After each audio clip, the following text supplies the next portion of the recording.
You ask Tiger to solve. This deals with linear equations with one unknown. The final result is y equals 4. Let's solve it step by step. Group all constants on the right side of the equation. Add 2 to both sides. Simplify the arithmetic.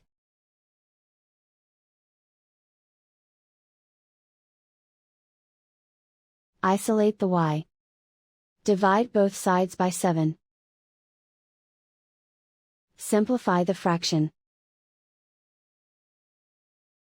Find the greatest common factor of the numerator and denominator. Factor out and cancel the greatest common factor. And so the final result is y equals 4.